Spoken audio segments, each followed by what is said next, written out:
Depuis 3 jours, Martin cherchait l'erreur. De son crayon bien appointé, un canif blanc à manches de nacre glissé dans la poche de son veston, où avoisinaient aussi des petits ciseaux pour couper les poils qui sortaient de son nez certains jours du mois, il cochait les chiffres. Rien. Depuis toujours, il cherchait la femme. De ce même crayon, il pointait soigneusement, tous les mois, les petites annonces de la Diane française. Jusqu'à présent, il n'avait pas osé écrire. Il se contentait d'imaginer des visages et des histoires derrière les mots. À 17 heures, il n'avait toujours rien trouvé.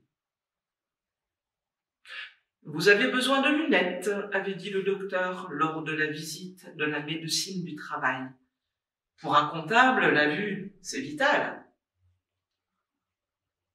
Lorsque sonna l'heure de la sortie, Martin rangea son crayon, effleura les poils de son nez et se précipita chez Monsieur Cristallin, le seul opticien lunaire de la ville.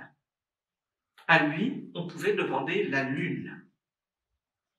Dès qu'il l'aperçut, sans même examiner ses yeux, le marchand d'astres déclara : « Je vois ce qu'il vous faut, des doubles foyers. » « Non, vous voyez trop loin, un simple suffira. »« Alors, je vais vous donner des verres haute protection. » Il habilla les yeux de Martin de verres à reflets chauds. « Je vous ai choisi une forme enveloppante. » Le soir même, le crayon de Martin, la mine réjouie, entourait le texte d'une petite annonce ainsi libellée. « Chaleureuse et pulpeuse conteuse cherche monsieur sérieux, non barbu, sur qui elle puisse compter. » Ils s'écrivirent longtemps pour se raconter, puis enfin se rencontrer. Elle s'appelait Lara. Dès le premier jour, elle emmaillota la vie de Martin. Elle prit en main son cœur et ses ongles vernis de rouge tracèrent autour de lui un sillon protecteur. D'abord, ce fut le temps de la guimauve. Martin avait les yeux embués de tendresse, les poches pleines de caresses. La mine du crayon s'attendrissait et les poils de son nez se ramollissaient.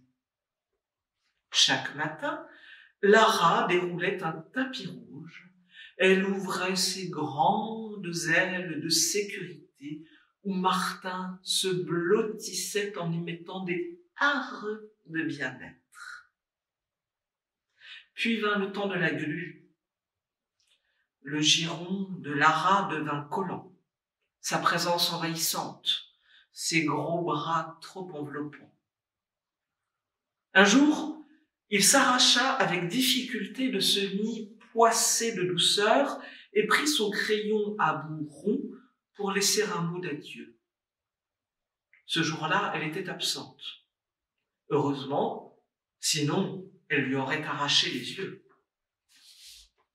Il retourna chez Monsieur Cristallin. « Mon pauvre ami, à vous voir, je devine qu'il vous faut des verres correcteurs. Tenez, branches métalliques et montures d'acier. » Martin partit sans payer. C'est alors que le crayon, dont la mine avait retrouvé une certaine fermeté, pointa ses lignes brèves. « Petite fée, nette et bien faite, cherche prince du comptoir de son cœur. » La fée se fut d'extra, et elle avait l'art de faire marcher sa baguette. Elle commença par déloger les ciseaux et le crayon de la poche du veston pour les remplacer par une pochette blanche, délicatement parfumée aux senteurs de savane.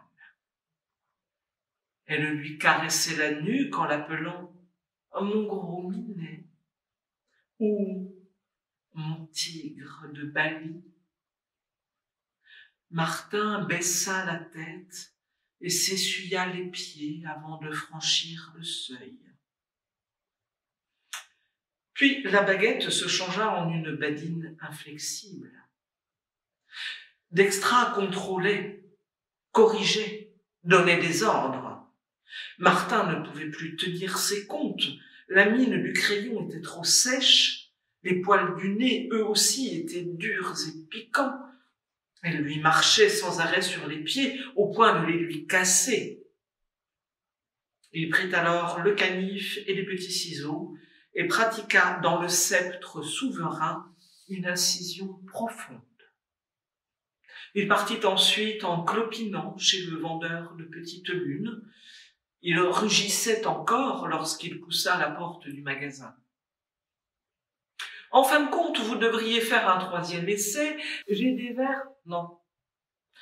Je préfère m'acheter des chaussures, pourvu que j'en trouve une paire à mon pied. » « Je vous le souhaite, car qui dit bon pied, dit bon œil. »